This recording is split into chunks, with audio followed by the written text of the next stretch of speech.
Merci de votre présence et je remercie notre invité, professeur Adel Bakawan, qui est directeur du Centre de sociologie de l'Irak à l'Université de Soran en Irak. Il est chercheur associé au programme Turquie et Moyen-Orient de l'Institut français des relations internationales, l'IFRI, ainsi qu'au Centre d'analyse et d'intervention sociologique de l'EHESS. Chargé de cours à l'Université d'Evry, il est également membre du conseil d'administration de l'Institut de recherche et d'études méditerranéennes, Moyen-Orient, IREMO. On est collègues là-dedans. Et du comité de rédaction de la revue Confluence Méditerranée, aussi on est collègues dedans. Ses thèmes de recherche portent sur le nationalisme, l'islamisme, le djihadisme et la construction de l'État. Il a publié tout récemment, après de nombreux ouvrages, L'impossible État irakien chez l'Harmattan 2019. Je suis très content de la présence de Adel parmi nous ce soir. Et bien entendu, on va parler du mouvement contestataire en Irak. Et notre invité va poser la question sur la nature, l'étendue et les perspectives de ce mouvement qui est en cours.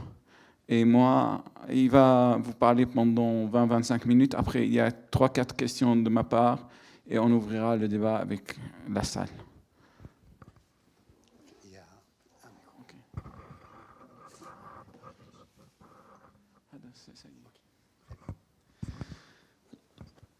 Merci Salam, et merci pour l'invitation. Décidément, cette semaine, c'est la semaine de conférence. Aujourd'hui, c'est ma 3e conférence. Demain, je serai à l'IFRI, ensuite à l'IREMO, et ensuite à l'Université d'Evry, et ensuite départ pour l'Irak. Et je suis content, pourquoi ? Parce que tout simplement, ce mouvement de contestation, pour la première fois en Irak, est traité à la fois par la communauté scientifique, la communauté des journalistes, la communauté des diplomates, mais aussi la communauté des hommes d'affaires, même les hommes d'affaires. Autrement dit, le mouvement est traité dans son intégralité et dans sa globalité. Par contre, ce traitement à cette échelle, je pourrais dire macro, peut nous poser quelques soucis méthodologiques, quelques soucis épistémologiques. Le premier souci, c'est ne pas pouvoir prendre la distance nécessaire pour analyser le mouvement tel qu'il est. Autrement dit, charger le mouvement des valeurs, de signification, de préjugés, du sens commun, qui nous empêche, bien évidemment, de voir ce qui se passe dans la réalité. Ce que je ne vais pas faire, j'espère bien, ce soir avec vous, même si je serai très très rapide. J'avais préparé un long exposé et je me suis largement trompé par rapport au temps de parole. C'est pour ça que j'ai posé la question à Salam sur le temps de parole. En fait, j'ai préparé un article de 35 000 signes pour la revue Moyen-Orient sur le mouvement de contestation en Irak. Et donc, je me suis dit, je ne suis pas filmé. Je suis filmé là, c'est très bien. Parce que je me suis dit, je vais librement parler, mais je vais faire attention et je ne vais pas faire, bien évidemment, l'exposé de tout ce que j'ai préparé. Je vais rester vraiment d'une manière très, très, très synthétique en abordant 5 points. Le premier, si vous me permettez, pour comprendre ce mouvement de contestation, le premier, je passerai toujours par le péché originel, pour reprendre la terminologie chrétienne. Quel est le péché originel pour moi ? C'est l'occupation de l'Irak par les États-Unis d'Amérique, c'est-à-dire en 2003. Tout se commence à ce moment-là. Sans comprendre ce moment fondateur, ce moment historique, on ne pourra jamais comprendre ce qui se passe en Irak, c'est-à-dire la guerre contre le terrorisme, c'est-à-dire la grande fracture communautaire, l'installation du communautarisme, c'est-à-dire le mouvement de contestation, c'est-à-dire l'impossible État irakien, tout simplement. Le titre de mon livre, L'impossible État irakien. Et donc, pour cela, le premier point, si vous me permettez, je commence par le fonctionnement du système politique irakien ici et maintenant, aujourd'hui. Comment ce système fonctionne. Le deuxième point, les marqueurs majeurs identitaires de ce mouvement de contestation. Il faut cerner les marqueurs majeurs de ce mouvement de contestation. Et sans comprendre ces marqueurs majeurs, ces déterminants, on ne pourra pas comprendre ce qui se passe réellement et d'une manière brute sur le terrain. Et ensuite, troisième point, toujours rapidement, l'hétérogénéité de ce mouvement. Est-ce que ce mouvement est un bloc, une organisation, une tendance homogène, ou au contraire un mouvement pluriel, hétérogène, constitué de plusieurs acteurs avec plusieurs paradigmes, plusieurs visions du monde.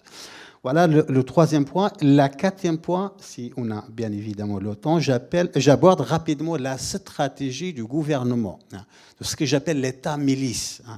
Désormais, je ne parle même pas de l'impossible État irakien, je parle d'un concept qu'on a inventé avec mes collègues au Centre de sociologie de l'Irak, à savoir l'État-milice.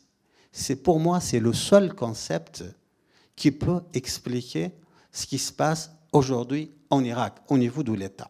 Mais qu'est-ce que l'État-milice? De quoi il est constitué? Comment il a été fabriqué? Quelles sont ses stratégies d'action? Quelle est sa vision, son idéologie, ses mécanismes de fonctionnement?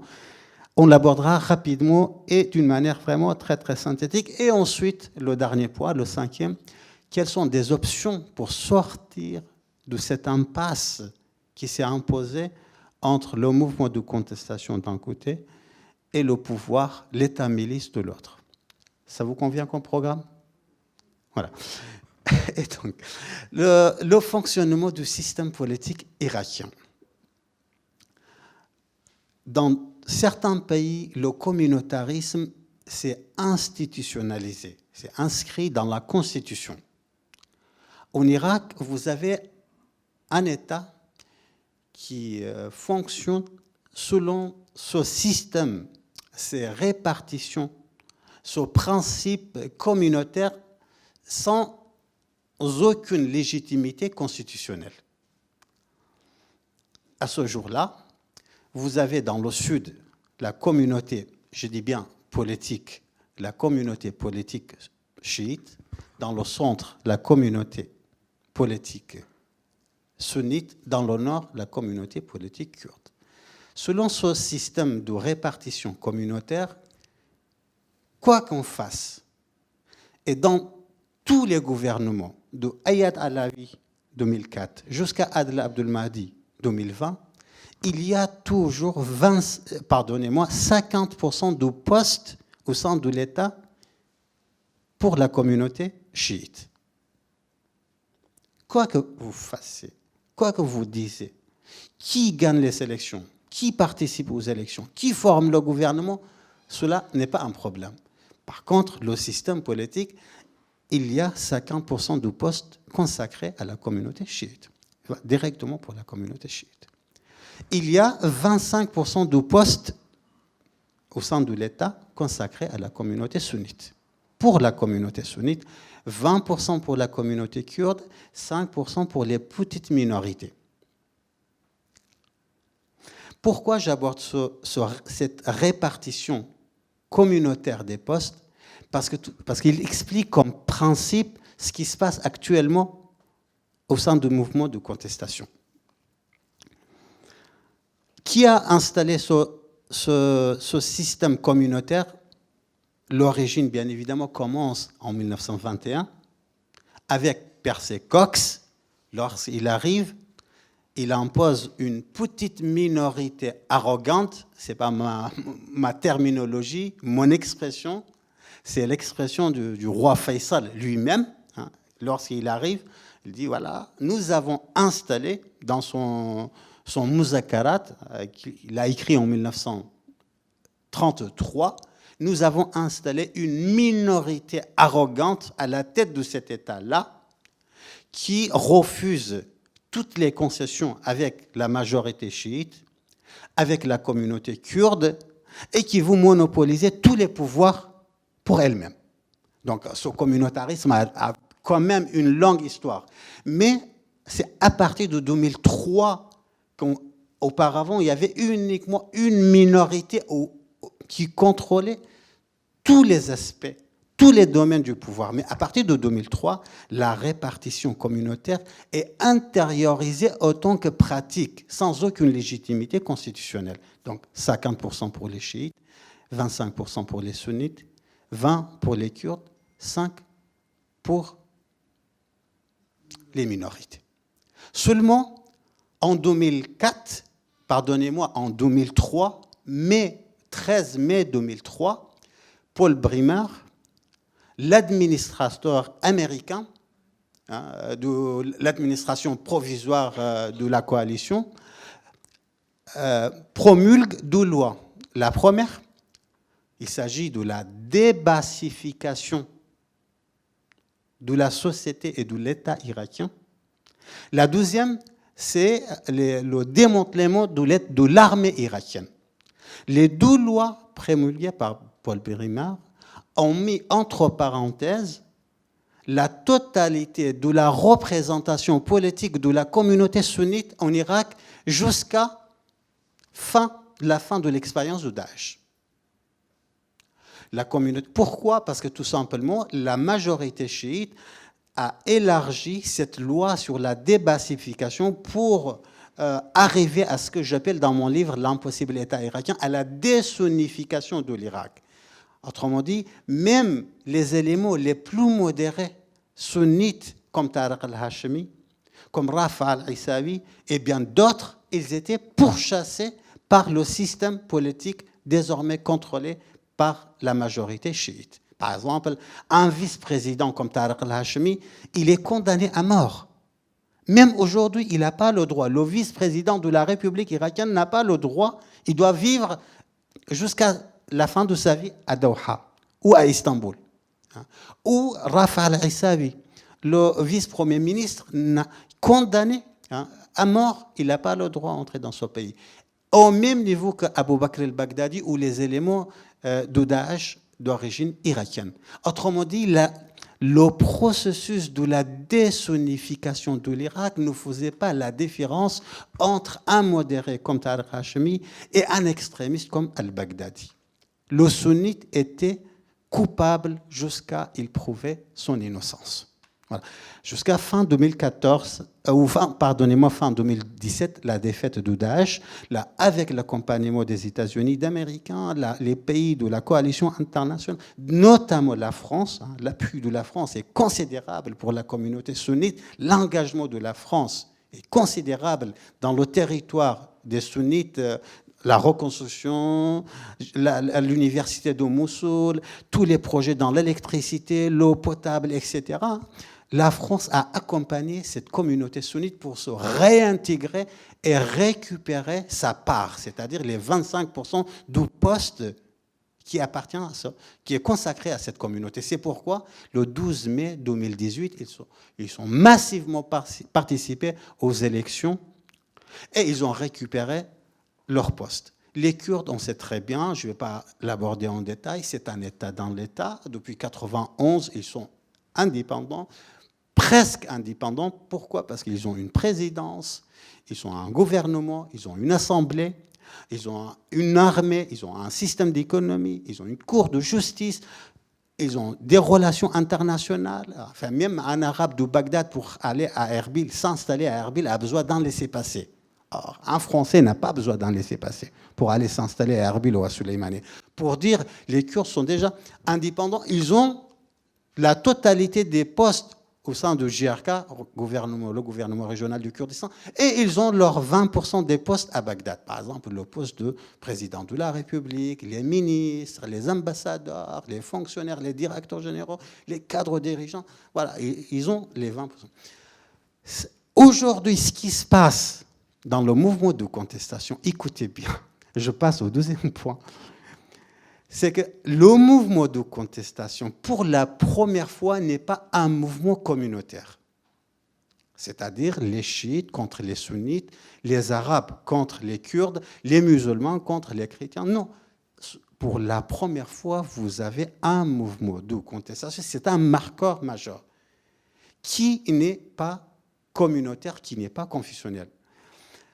Numéro 1. Numéro 2, ce mouvement de contestation, à ce jour-là, ne vise pas les 20% des postes des sunnites, les 25% des postes de sunnites. Ne vise pas les 20% des postes des Kurdes, ni les 5% des postes des minorités. Il vise directement les 50% des postes qui appartiennent à la communauté chiite. Autrement dit, c'est un mouvement d'une base sociale marginalisée, abandonnée, livrée à elle-même, défavorisée, exclue, chiite, contre une élite chiite hautement favorisée. Hautement favorisée. Dans une toute petite région d'Irak, nous avons fait une étude sur le nombre des milliardaires dans cette petite région. En 2013, Salam, en 2013, le nombre des milliardaires dans cette petite région dépasse le nombre des milliardaires de 13 pays européens. Ensemble, réunis. Dans les 13 pays européens, le nombre des milliardaires arrive à 28. Dans cette petite région, le nombre des milliardaires arrive à 30. C'est pour dire cette élite hautement privilégiée qui s'est bien évidemment profité de deux grands processus que j'ai abordés en détail dans mon livre « L'impossible État irakien ». Le premier, la systématisation de la corruption, et le deuxième, la milicianisation de la société irakienne, les deux processus, la systématisation de la corruption et la milicisation de la société irakienne. Les deux processus ont bien évidemment préparé des conditions objectives pour que cette élite-là soit hautement privilégiée à un niveau où la coupure, la rupture entre cette élite-là et cette base sociale-là, selon notre dernière enquête achevée, la première semaine du mois d'octobre de l'année dernière, c'est estimé à 363 ans. Autrement dit, une personne qui fait partie de cette grande majorité de la base sociale doit travailler 363 ans pour avoir les revenus d'une année d'une personne qui fait partie de la haute société, de cette élite-là.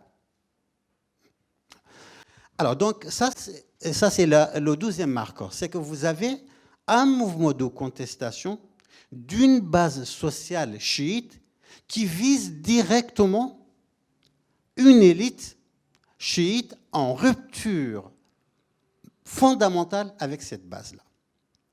Selon la même enquête, 89% des Irakiens n'ont aucune confiance. 89% des Irakiens n'ont aucune confiance à cette élite qui dirige le pays depuis 2003. 85% des Irakiens, selon notre enquête, pensent qu'il est préférable de confier la gestion du pétrole irakien à une société internationale et non pas à ce gouvernement corrompu. Cette élite-là, selon la Banque mondiale, 40% des jeunes, ils sont au chômage. 40%. 89% des femmes, elles sont au chômage. 89. Dans un Irak, l'Irak était un des pays du Moyen-Orient le plus cultivé à l'échelle, le plus éduqué à l'échelle d'éducation et de l'enseignement. Aujourd'hui, selon les statistiques officielles, 59% des Irakiens ne savent pas lire et écrire correctement. Dans la capitale, il y a une capitale qui s'appelle Bagdad. Dans la capitale, je ne parle pas d'un village perdu de la République, je parle de la capitale. Selon la Banque mondiale, 27% des habitants de la capitale n'ont pas accès à l'eau potable. 27%. Donc, je ne vais pas entrer dans les détails de ces chiffres-là. On pourra peut-être l'aborder pendant. Maintenant, je vais aborder directement le troisième point. Qui est ce mouvement de contestation? Qui participe à ce mouvement de contestation? Pour moi, aborder ce mouvement comme si il était unifié dans une organisation homogène et homogénéisante est une erreur. C'est vrai, il n'y a aucun doute que les causes sociales, politiques, historiques, économiques sont identiques. Mais par contre, les acteurs qui participent à ce mouvement de contestation sont divers et variés et pluriels. Personnellement, j'ai identifié 3 acteurs majeurs. Et je vais bien évidemment pas entrer dans les détails. Peut-être pendant le débat, on pourra aborder les différents aspects de ces acteurs. Le premier, c'est les jeunes, la nouvelle génération que j'appelle la génération de bulldozers ou la génération des réseaux sociaux. La tranche d'âge, rapidement, c'est entre 13 et 23 ans. Cette génération n'a pas connu la dictature de Saddam Hussein, n'a pas connu le processus de l'infalisation de la société, n'a pas connu la guerre du Golfe, n'a pas connu la guerre d'Iran-d'Irak. Non, c'est une génération née avec les réseaux sociaux, grandie avec les réseaux sociaux. C'est une génération qui a des rêves. Le rêve de la dignité, le rêve d'accès aux services, le rêve d'entrer dans l'histoire comme toutes les jeunesses de tous les pays mondialisés. Cette génération est branchée sur Facebook, sur Twitter, sur WhatsApp, sur Snapchat, sur toutes les applications-là. Ils sont 24 heures sur 24 heures, ils sont branchés. C'est une génération, bien évidemment, qui n'a pas de leader, qui n'a pas d'idéologie, qui n'a pas de vision. C'est une génération qui est en colère, mais une colère radicale. Le seul langage qui maîtrise cette génération-là, c'est détruire. Détruire pour construire quoi? Ils n'ont pas de réponse. Ils ne se soucient pas de chercher, ils ne sont pas des intellectuels, ils ne sont pas des avocats, ils ne sont pas des théoriciens. Non, c'est des jeunes qui veulent des réponses ici et maintenant. Ils s'en fichent royalement d'un contrat qui est signé, que Louis Al-Khatib a signé avec la Chine, que dans 250 ans, il y aura un TGV à Bagdad, dans, je ne sais pas moi, 1000 ans, il y aura l'électricité 24 heures sur 24. Non, même pas l'année prochaine, même pas dans 6 mois. Ici et maintenant, ils veulent des réponses. Et parce que ces réponses ne sont pas disponibles ici et maintenant, eh bien, ils demandent la chute. La chute de qui? Du régime. Sans prendre, bien évidemment, en compte qu'il y a des acteurs lourdement armés et qui sont prêts pour mourir à défendre ce régime-là. Parce que le régime est l'unique source de leur existence économique, politique, familiale, culturelle, existentielle, confessionnelle, à tous les niveaux. Il oublie qu'en face d'eux, il y a des acteurs qui sont installés dans une histoire et sur la durée. Et ils ne veulent pas, ils ne s'opposent pas. Par exemple, ils demandent, nous voulons un pays. Mais ce pays, avec qui? Comment? Avec quelle identité? Par quel contrat? Selon quelle formule? Comment vous allez négocier avec les sunnites pour construire un État, un pays? Comment vous allez négocier avec les chrétiens? Comment vous allez négocier avec les juifs, avec les turcomanes, avec les kurdes? Ils ne se posent pas ces questions-là. Donc, c'est une génération que j'appelle la génération bulldozer, qui est là pour détruire et qui n'est pas là pour négocier. Et moi, j'appelle en même temps cette génération la génération révolutionnaire.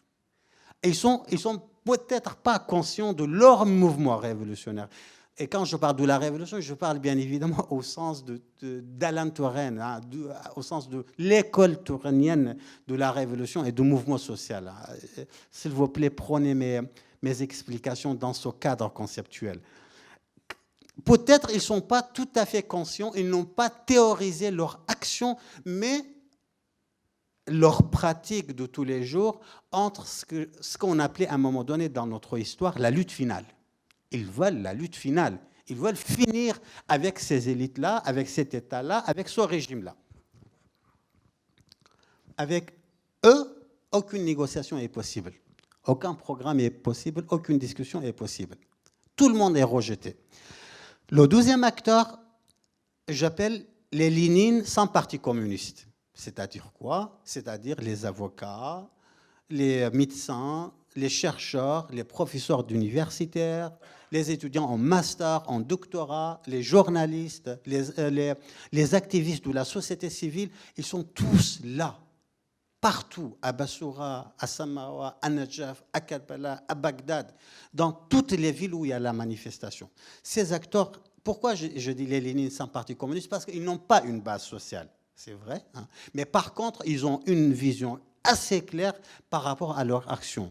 Ils savent ce qu'ils veulent, ils savent qui est en face, ils comprennent parfaitement les enjeux internationaux, ils savent très bien le point des États-Unis d'Amérique dans ces rapports de force, le point de la République islamique de l'Iran, le point de ses élites dans ce système politique. Et c'est pourquoi ils essayent tous les jours, par tous les moyens, élaborer un programme sur lequel entrer en négociation avec ces élites, même si elles sont jugées comme des personnes ou des élites ou des acteurs hautement corrompus ou hautement milicianisés. Donc, autrement dit, ils sont parfaitement conscients de la situation dans laquelle ils se trouvent, mais ils sont conscients en même temps des marges de leur action. C'est pourquoi ils sortent de la logique, de la lutte finale, et ils essayent d'élaborer un mouvement social. Un mouvement social selon quelques principes. Par exemple, ne pas considérer les élites de cet État milicien comme des ennemis, mais comme des adversaires. Ne pas entrer dans la logique de la rupture, mais dans la négociation. Et ne pas demander la chute finale, mais des acquis. C'est pourquoi, si on se place à ce niveau-là, moi, j'ai dit, je le dis aujourd'hui et je le dirai demain, que le mouvement a déjà gagné. Pour la première fois depuis 2003, il y a un Premier ministre qui quitte son poste, ce qui n'a jamais été possible auparavant. Pour la première fois, vous avez une élite politique qui est convaincue que la réforme de la Constitution est une obligation. Auparavant, on pouvait toucher à tous les tabous, mais pas le tabou de la Constitution. Les Kurdes le bloquaient, les sunnites le bloquaient, ou une certaine partie des chiites. Aujourd'hui, les Kurdes d'Erbil, comme Mossoul comme Bagdad, comme Bassoura, comme Najaf, il y a un consensus sur la réforme de la Constitution. Sans parler, bien évidemment, de toutes ces promesses pour créer des milliers et des milliers, des centaines de milliers d'emplois, des logements sociaux, sans parler même de la réforme de la loi électorale. Il faut la loi électorale réformer. Donc, il faut vraiment prendre en compte toutes ces victoires. Ce sont des victoires obtenues par ce mouvement de contestation. Et le troisième acteur, et je passe rapidement, parce que je suis déjà à 30 minutes, le troisième acteur, c'est l'opposition officielle. L'opposition officielle, mais leur participation, bien évidemment, est toujours dans les coulisses. Selon notre enquête récente, sur ces partis politiques-là, ils ont créé ce qu'on appelle Ghurfat al-Amaliyat, ou Ghuraf al-Amaliyat. Les bureaux de, je ne sais pas comment on peut les traduire, Ghurfat al-Amaliyat.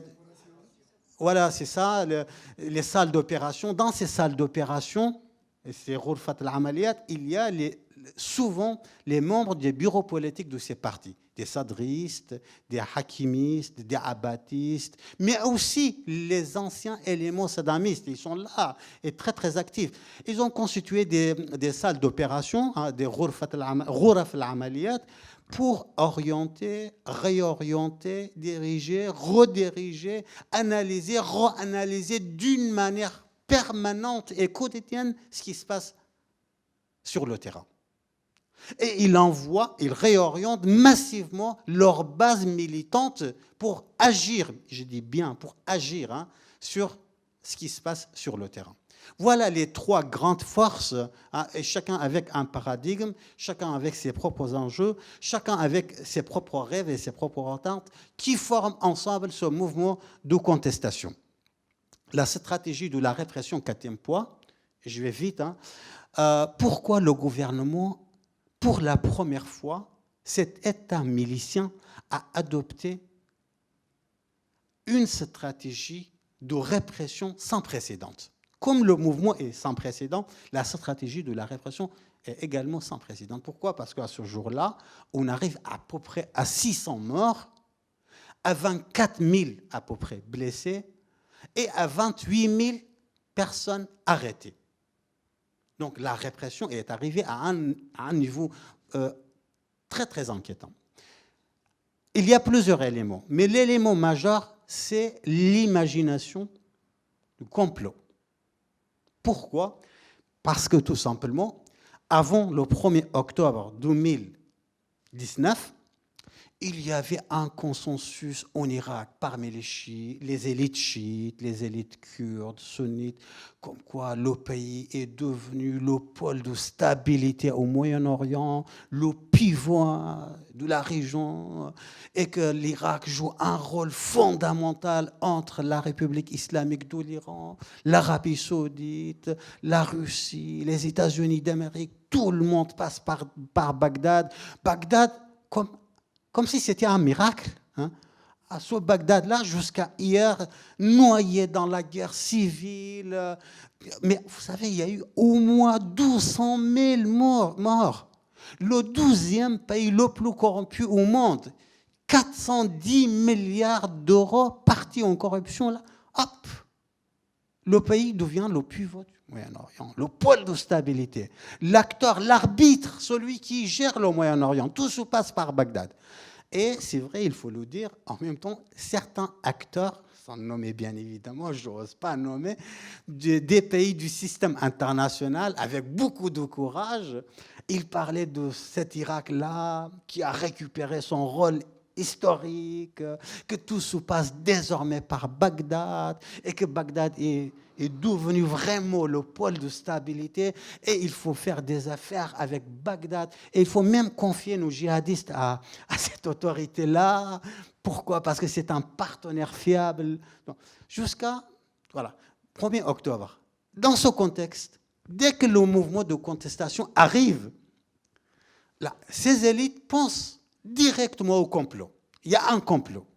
Il y a des forces extraordinaires, extraterrestres qui sont dans les coulisses et qui sont en train d'organiser un complot contre ce rôle magistral de l'Irak.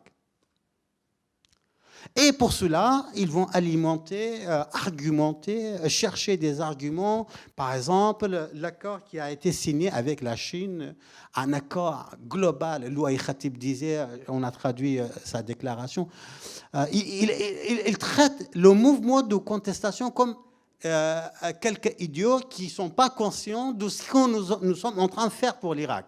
Voilà. Quelques idiots. Voilà. Ça, c'est vraiment le discours officiel. Le discours officiel de Adel Abdelmahdi également.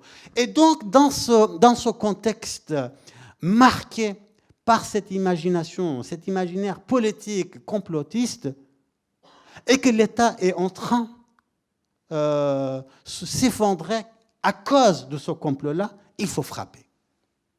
Il faut frapper vite. Je n'ai jamais cru à cette thèse sur la troisième partie. La troisième partie qui tue les manifestants. Vous savez, la thèse développée par certains acteurs irakiens, des élites irakiennes, sur c'est pas l'État qui tue les manifestants, c'est pas les manifestants non plus, c'est la troisième partie qu'on ne connaît pas. Non. La partie qui tue les manifestants, ce sont des milices intégrées depuis 2003 avec la bénédiction des États-Unis d'Amérique en 2003, et à partir de 2014, avec la fatwa d'Ayatollah Sistani, intégrée, insérée, institutionnalisée dans l'État irakien. Ce n'est pas la France, ce n'est pas le Qatar ou l'Arabie saoudite, et même pas l'Iran ou les États-Unis qui donnent un budget de 12 milliards de dollars à ces milices. C'est l'Assemblée nationale irakienne qui a signé Un budget qui a consacré un budget de 12 milliards de dollars, les revenus du pétrole, à ces milices-là, qui constituent 63 organisations avec 175 000 miliciens. Un journaliste me demande, ah oui, l'Iran est désormais sous l'embargo, est-ce que ça va agir sur les milices? Comme si les milices irakiennes avaient besoin de l'argent de la République islamique de l'Iran. Comme si l'Irak n'était pas le 12e pays du pétrole au monde. Et comme si l'argent ne pleuvait pas sur l'État irakien partout. J'ai répondu tout simplement non. Ce sont ces milices en partie qui peuvent financer même la République islamique de l'Iran. Une milice comme Asaïb al-Haq, la Ligue des Vertus, a des milliards, plusieurs milliards de dollars de capital. Sans parler bien évidemment des partis politiques comme Dawa, comme l'avion avec lequel que notre chef charismatique, Muqtada Sadr, se déplace régulièrement, a coûté à l'État irakien 25 millions de dollars. Celui qui se présente comme le père des pauvres, des exclus, des marginaux de la société irakienne. Et donc, je n'ai jamais cru à cette thèse de la troisième partie. Non, c'est l'État irakien qui réprime. Pourquoi? Parce que tout simplement, c'est cette peur de tout perdre. Hein. L'organisation d'un coup d'État qui est en cours de préparation, le soulèvement du peuple parce qu'il a été instrumentalisé par des puissances internationales, voire régionales, etc. Donc, c'est dans cette imagination que la stratégie de la répression se met en place. Et en dernier point, et je m'arrête là, est-ce qu'il y a des pistes de sortie? Est-ce qu'il y a des perspectives de sortie? La réponse est très, très, très compliquée et complexe pour un chercheur. Le premier constat, aujourd'hui, on est dans l'impasse. Aujourd'hui, on est dans l'impasse. La première étape, c'est que le président de la République doit désigner un Premier ministre. Parmi tous les candidats venant de la communauté chiite, il n'y a pas un seul accepté par le mouvement de contestation. Il y a un nom qui fait le minimum de consensus, qui est radicalement rejeté par toutes les élites chiites. Faire Cheikh Ali. Radicalement refusé. Autrement dit, pour nommer déjà un Premier ministre pour 6 mois, d'une manière transitoire, dans le gouvernement de transition, on est déjà dans l'impasse. Numéro 1. Numéro 2. Le mouvement en soi n'est pas homogène. Donc, si on négocie avec les intellectuels sans parti, qu'est-ce qu'on fait de la majorité absolue de ce mouvement de contestation, la jeunesse, qui refuse catégoriquement toutes les solutions? Troisièmement, avec l'ingérence de la République islamique de l'Iran et les États-Unis d'Amérique qui sont là, il faut le dire avec une seule phrase. Si l'État irakien, si l'impossible État irakien fonctionne de 2003 à 2020, c'est uniquement grâce à un partenariat implicite entre les États-Unis d'Amérique et la République islamique de l'Iran. Grâce à un partenariat entre général Qasem Soleimani jusqu'à janvier 2000 et les différents envoyés spéciaux de la Maison-Blanche. Oui, aujourd'hui, il est facile de dire Qasem Soleimani était notre numéro 1, le terroriste par excellence, qui a essayé de détruire les États-Unis d'Amérique. Tout ça, c'est des récits. Mais en réalité, dans la réalité, à Erbil comme à Bagdad, à plusieurs reprises, les Américains et les Iraniens, par exemple, Britt McGurk, l'envoyé spécial de la Maison-Blanche, pendant la guerre contre l'organisation de l'État islamique, rencontrait régulièrement le général Soleimani à Erbil et à Bagdad. Ensemble, ils coordonnaient l'action militaire contre l'organisation de l'État islamique. Qui a empêché l'indépendance du Kurdistan? Ce n'est pas Bagdad, là où on n'a pas d'État, on n'a pas d'institution. Celui qui a empêché en 2017, lorsque les Kurdes ont voté massivement pour l'indépendance, c'était cette coopération implicite entre les États-Unis d'Amérique et la République islamique de l'Iran. Si les milices chiites ont pu récupérer les territoires disputés entre Bagdad et Erbil, c'est grâce à cette coopération entre Washington et Téhéran. Alors donc, c'est pour dire l'ingérence américano-iranienne est là, et cette ingérence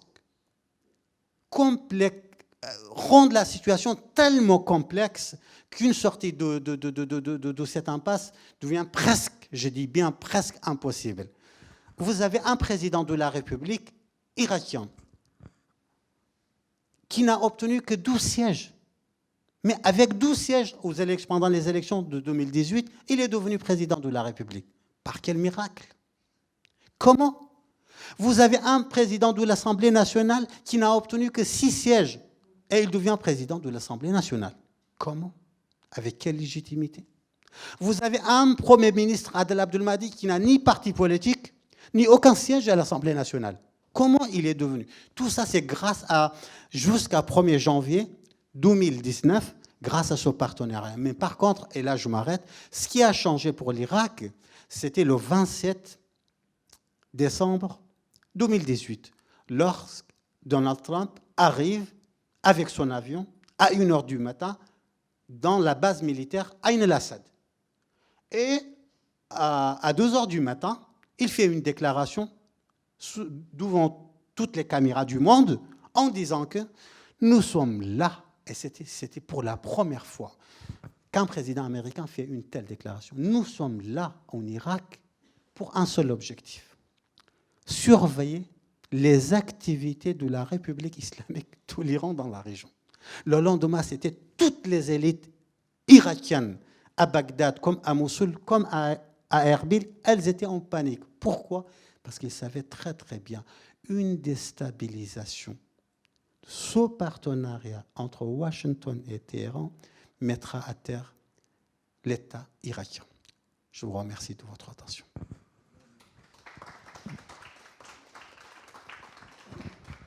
Merci beaucoup, Adel. Et franchement, bien entendu, cette alliance entre l'Irak, entre la République islamique et les États-Unis, jusqu'à la déclaration qui a annoncé sa fin, ou presque la fin au moins publique, était presque cachée ou refutée par l'ensemble de nos journalistes, de nos chercheurs, de nos observateurs, de nos analystes, qui voulaient voir en Irak qu'un conflit entre l'Iran et les États-Unis depuis 2003.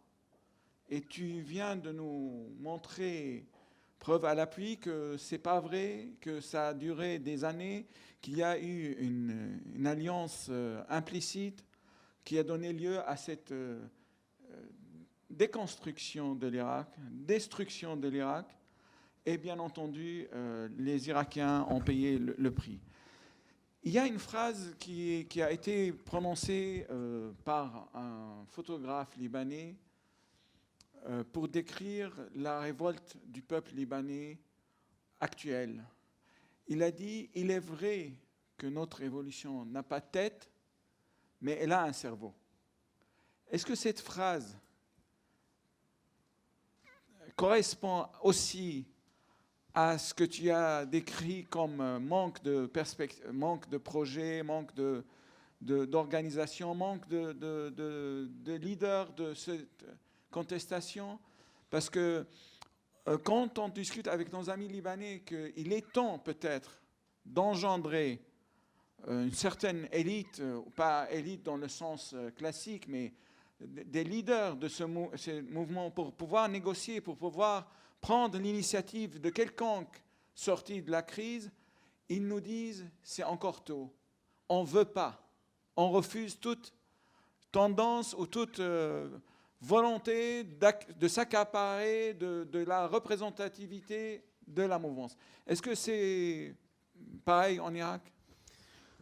C'est une très bonne question. La rupture, je disais, est profonde entre les élites dirigeante et la base sociale. Mais cette rupture, sociologiquement parlant, nous l'avons observée entre les intellectuels qui sont engagés dans le mouvement de contestation et cette base sociale.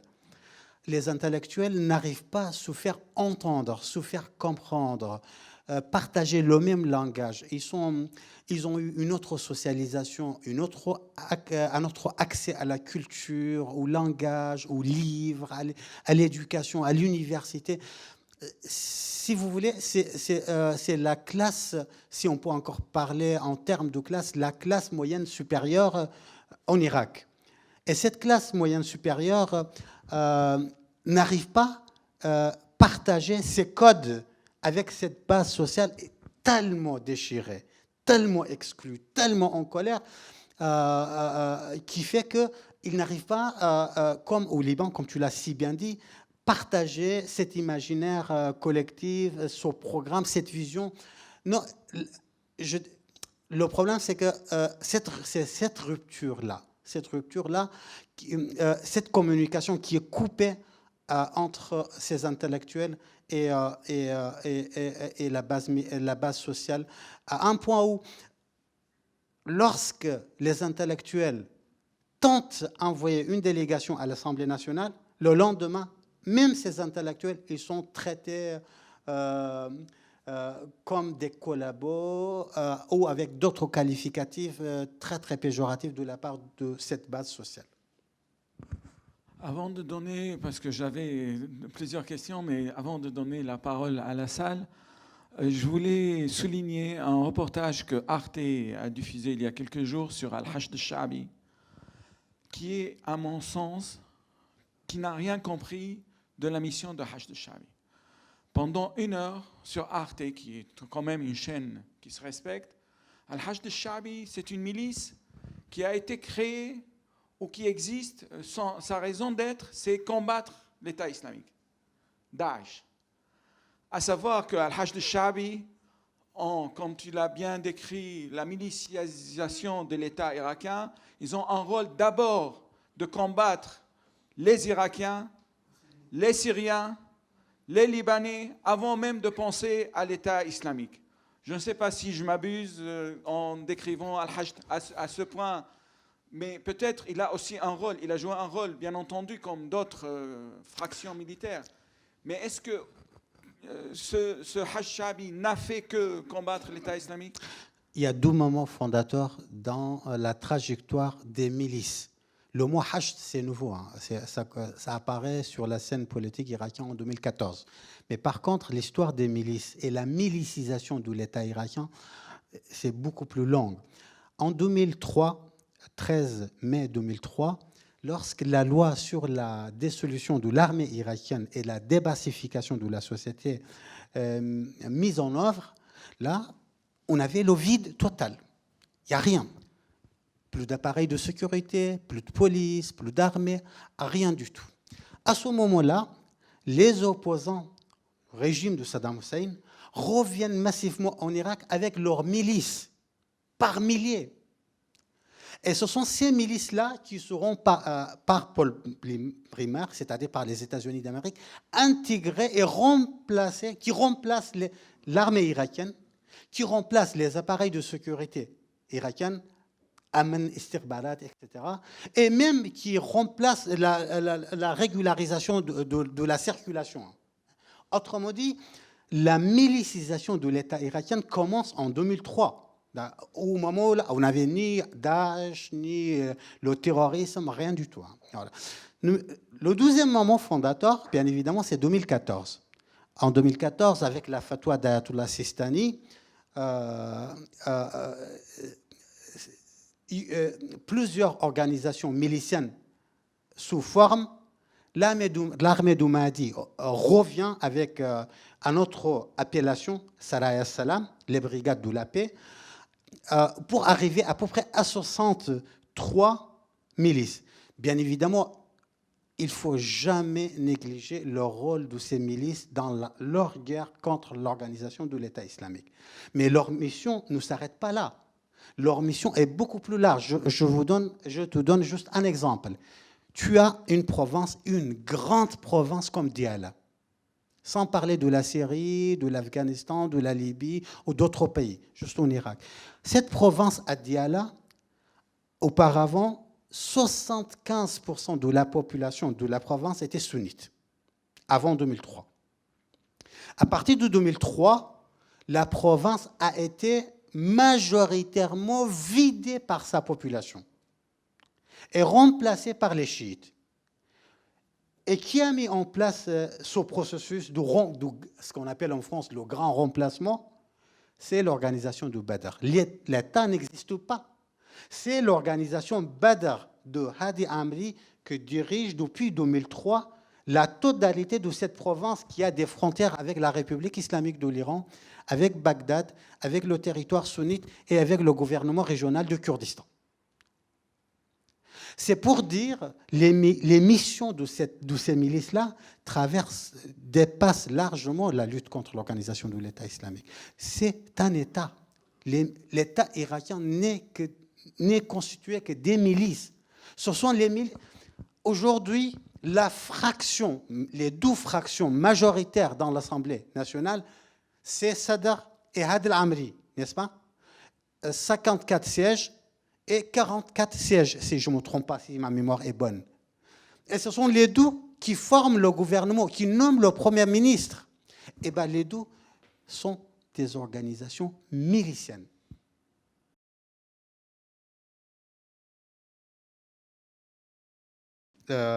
J'avoue, je suis un peu perdu avec cette décision de Donald Trump. C'est ce que j'ai dit sur France Culture. Ce que je vois, je l'ai qualifié comme la stratégie de l'incohérence de la cohérence. Je m'explique. Je vois à l'échelle irakienne, au niveau des intérêts des États-Unis d'Amérique, aucun intérêt dans l'assassinat de Qasem Soleimani. Pourquoi? Parce que tout simplement, pour la première fois, vous avez, depuis le 1er octobre de l'année dernière, un mouvement massif dans le territoire chiite, et uniquement dans le territoire chiite, qui demande le départ de la République islamique de l'Iran, qui brûle les drapeaux iraniens, et qui dit « Iran barra barra Araq taba hurra ». L'Iran dort, l'Irak doit rester libre. Et rarement, vraiment rarement, on entendait le nom des États-Unis d'Amérique. Le mouvement était à 180 degrés opposé à l'ingérence iranienne. Et il y a des raisons, bien évidemment, il y a 1000 raisons pour expliquer cela. Et à ce moment-là, à ce moment historique-là, Donald Trump vient pour tuer Qasem Soleimani, un geste qui fédérera pour un moment, bien évidemment, un moment très important, cette base sociale chiite en révolte contre ces élites avec ces élites-là. Autrement dit, il y a eu un moment de communion, de fédération, de confédération, de rassemblement, de la colère majeure générale contre les États-Unis d'Amérique. Et on a oublié pendant un bon moment la République islamique de l'Iran. Au contraire, la figure de Imam Hussein réapparue comme l'éternel martyr chiite à Karbala, en Irak, à Bagdad, enfin partout, quoi. Et donc c'est pourquoi j'appelle l'incohérence, une décision incohérente au niveau des intérêts des États-Unis d'Amérique en Irak. Voilà. Et dans le meilleur des cas, ça dépend comment on peut dire, dans le pire des cas, aujourd'hui, même aujourd'hui, désormais, vous ne trouvez pas un manifestant, une catégorie des manifestants, de ne pas associer le nom des États-Unis d'Amérique à la République islamique de l'Iran. Autrement dit, désormais, on dit les États-Unis dehors, la République islamique de l'Iran dehors. Donc, mon Dieu, pourquoi, au nom de quelle légitimité, au nom de quel intérêt national Donald Trump a pris cette décision? Maintenant, il y a des explications à l'échelle interne des États-Unis d'Amérique, c'est-à-dire pour des calculs électoraux, pour satisfaire certaines catégories de son parti politique, de sa base militante. Même là, j'y crois pas. Pourquoi? Parce que tout simplement, le geste a failli provoquer une guerre, une vraie guerre, n'est-ce pas? L'hypothèse de la guerre était devant nous. Je ne dis pas l'évidence, mais et on sait très très bien, la société américaine est massivement opposée à une troisième, quatrième, cinquième guerre, n'est-ce pas? Et même Donald Trump, un de ses slogans pendant ces élections, c'est de dire « Je vais ramener mes soldats à la maison. J'engage plus les États-Unis dans une nouvelle guerre. » Donc, je ne trouve pas, moi, depuis toujours, depuis un, 2 ou 3 ans, je dis, la seule certitude que j'ai par rapport à Donald Trump, c'est qu'il n'y a pas de certitude. Il n'y a pas de certitude. C'est le président des tweets, c'est un président qui push. Reprenez l'épisode de la série, ce qui s'est passé par rapport aux Kurdes. À 1h du matin, je ne sais pas, toujours à 1h du matin, un dimanche, au moment où tout le monde dort, lui, il ne dort pas. À 1h du matin, d'un dimanche, il prend au téléphone Recep Tayyip Erdogan pour dire « Je te confie désormais la gestion des terroristes en Syrie, moi je me retire. » Allez. Ouais. Sans consulter les membres de son cabinet, sans consulter le Pentagone, sans consulter le Congrès. Tout seul, avec un tweet, il déclare. 24 heures plus tard, il recule. Et même à ce jour-là, on a encore l'armée américaine en Syrie. Autrement dit, c'est un président imprévisible, incohérent. Peut-être ce que je dis, certains ont une autre imagination, une autre perception des États-Unis d'Amérique comme un empire qui prend toutes ses décisions bien réfléchies, étudiées, construites sur la base des données brutes, scientifiques, etc. J'y crois absolument pas. Ça, c'est par rapport à Qasem Soleimani. Donc, pour moi, je pense que c'est une erreur. Ça constitue une erreur majeure. Qasem Soleimani était une des garanties de la stabilité et de la sécurité américaine en Irak. Ça a été prouvé pendant la guerre contre l'organisation de l'État islamique. Ça a été prouvé pendant le référendum de l'indépendance du Kurdistan en 2017.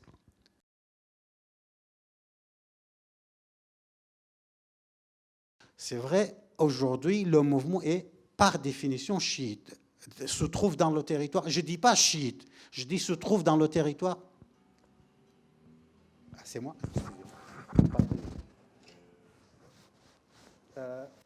Le mouvement se trouve dans le territoire chiite. Les Kurdes et les sunnites ne se sont pas engagés. C'est pourquoi je mets toujours en interrogation les thèses de certains diplomates, certains journalistes et même certains chercheurs qui nous parlent de la nationalisation de ce mouvement ou la dimension nationale de ce mouvement. Le mouvement est régional, reste dans le sud, il n'est pas encore entré dans le territoire chiite et sunnite, il n'est pas entré dans le territoire kurde. Il est vrai, les Kurdes ils se sont désengagés, mais aussi les sunnites se sont désengagés par rapport à ce mouvement. Il y a certains journalistes qui me disent « Ah oui, parce qu'il y a bien évidemment l'accusation de Daesh, l'argument de, par exemple, de terrorisme, l'alliance avec l'Arabie saoudite, le complot, le coup d'État, etc. » Moi, j'y crois pas du tout. Je ne prends pas, autant que sociologue, je ne prends pas des sunnites et des Kurdes pour des idiots culturels, comme disaient les ethnométhodologues. Je pense qu'ils sont parfaitement conscients de leur situation.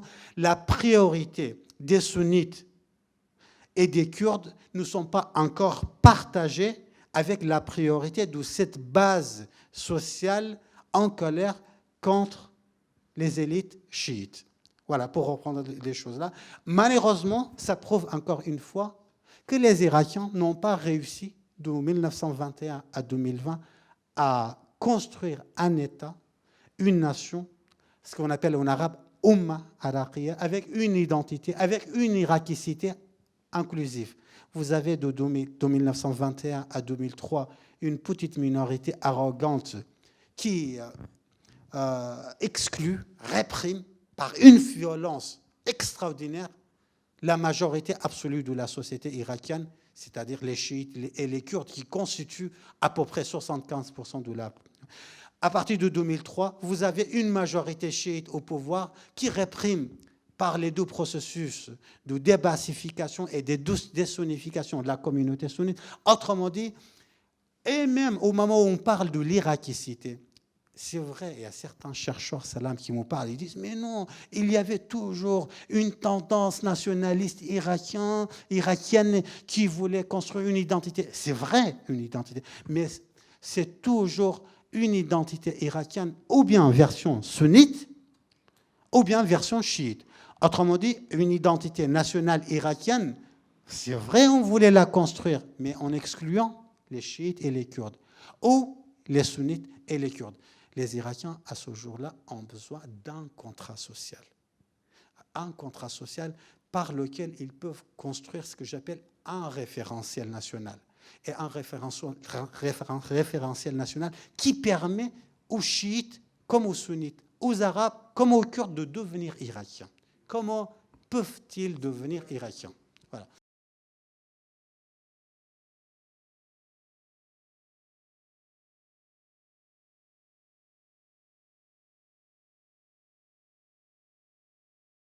C'est une interrogation tout à fait légitime. Il ne faut pas oublier que dans les années 30, 40 et 50, la base sociale de la communauté chiite était totalement dominée par la gauche radicale, avec ses slogans, ses symboles. À Nadjaf, où on se passait, on se promenait, il y avait les portraits de Lénine, de Marx, de Staline. Ils étaient tous là avec leur grande barbe ou leur uniforme. Et même, on essaie d'imiter ces leaders, la manière de s'habiller, de parler, de laisser la barbe, la moustache, de s'adresser.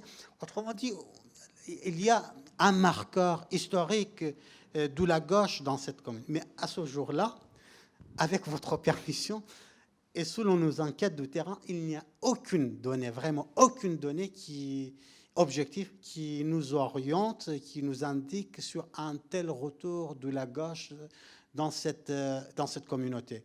Ce qu'on remarque par contre, c'est la révolte, une révolte, une colère sans précédent, énorme, très très vaste contre cette élite-là.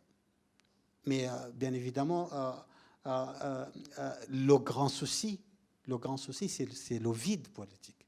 À ce jour-là, aucun candidat, ni les milices, ni les partis chiites, ni le parti communiste peut capitaliser ce mouvement.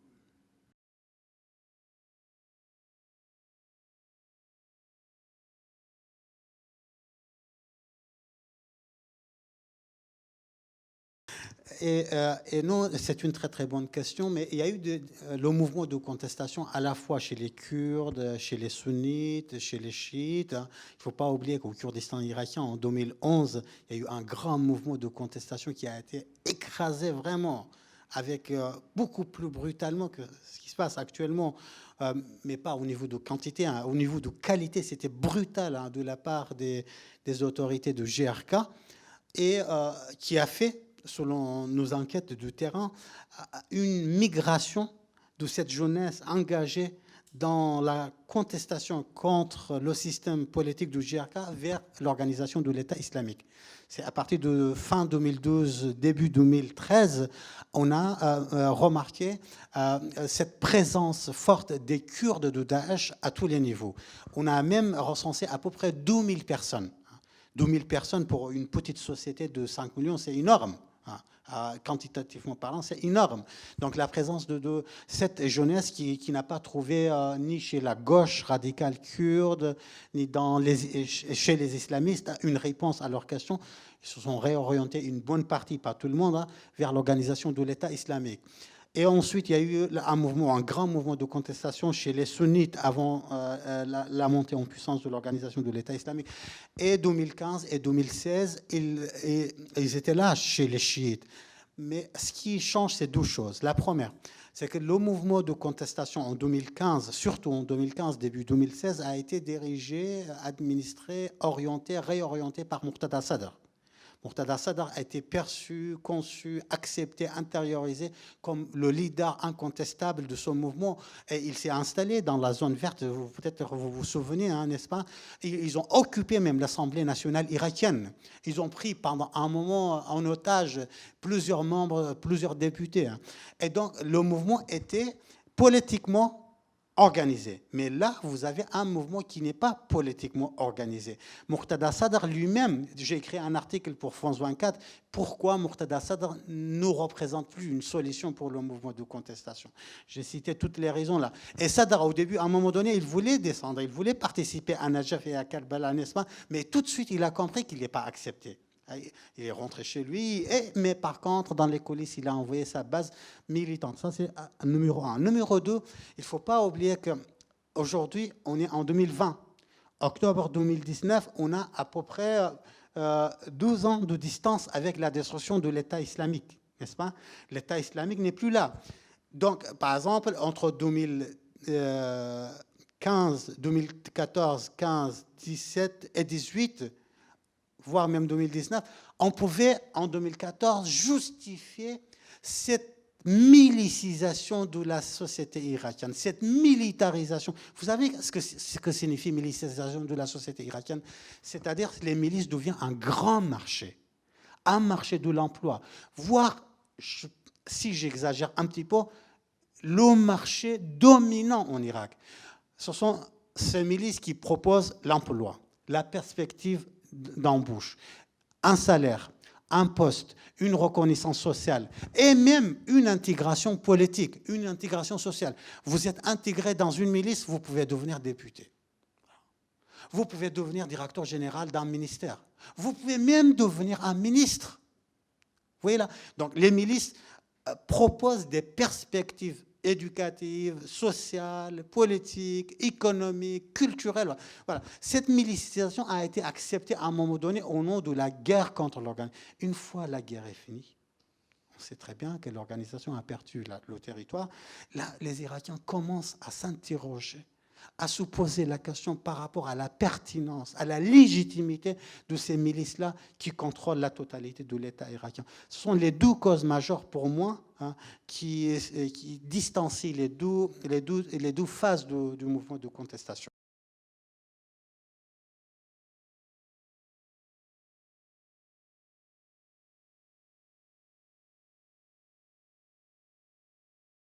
Est-ce que l'Iran est rejeté, c'est ça par là? Non, est-ce que l'Iran joue un rôle dans la répression? Ben, écoutez, les choses sont relativement pour moi claires.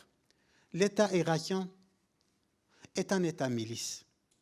80% des milices appartiennent à ce qu'on appelle à Wilayat al-Faqih. Wilayat al-Faqih, vous savez ce que signifie, c'est-à-dire ils appartiennent, pour ceux qui ne comprennent pas l'arabe, idéologiquement, ils prennent l'ordre directement du guide suprême de la République islamique de l'Iran. Ce qui est le cas, par exemple, de la grande milice dominante de Hadi al-Amri, Munazamat al-Badr. Ou, par exemple, Asaib Ahl al-Haq, ou Kataib Hezbollah. Ce sont des milices qui dominent les champs miliciens, qui appartiennent idéologiquement à la République. Et ce sont ces milices-là qui répriment le mouvement de contestation. Et pour un chercheur comme moi, qui mange irakien, qui dort irakien, qui boit irakien, qui rêve irakien 24 heures sur 24 heures, il le sait, j'exagère pas, il est hors de question, hors d'imagination, hors d'analyse, d'une grille d'analyse, d'exclure la main forte de la République islamique de l'Iran dans la gestion de ce dossier.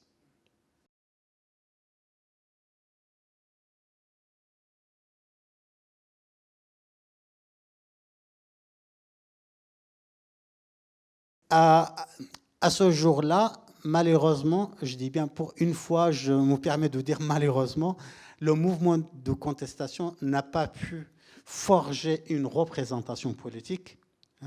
Et même les trois catégories n'arrivent pas, que j'ai citées, n'arrivent pas à trouver un langage commun, n'arrivent pas à trouver un programme commun. Donc, au niveau de la représentation politique, je ne suis pas très, très optimiste. Mais par contre, au niveau des relais à l'échelle sociale, de la solidarité, des organisations sociales, là, il y a vraiment une vraie action en cours. Si je peux ajouter une observation, tout récemment, on commence à entendre parler de coordination, tansiqiyat, à la méthode syrienne au début de la révolution, avant la répression massive. Est-ce que ces coordinations ne peuvent pas être représentées un élan d'espoir de certaines organisations? Si, à condition que les coordinateurs qui appartiennent massivement, voire totalement, à la deuxième catégorie, c'est-à-dire les intellectuels, trouvent des relais dans la base sociale, trouvent un langage commun, trouvent des connexions avec cette base sociale. Ils essayent, bien évidemment, ils ont mis en place des tentes, des débats, etc. Mais qui participe au débat? Alors, ce sont les journalistes, ce sont les avocats, ce sont les médecins. Rarement tu trouves, par exemple, ce qu'on appelle les gens habillés en survêtements, qui constituent la majorité absolue de ces manifestations. Ou pourquoi? Parce que tout simplement, l'alphabétisation, l'accès à la culture, ils ne maîtrisent même pas le langage. Ce sont des gens, des personnes totalement désinsérées, désocialisés, si je me permets, pas dans le sens d'un jugement de valeur. C'est des jeunes tellement exclus, ils sont dans la défiance totale. D'accord, merci beaucoup, merci.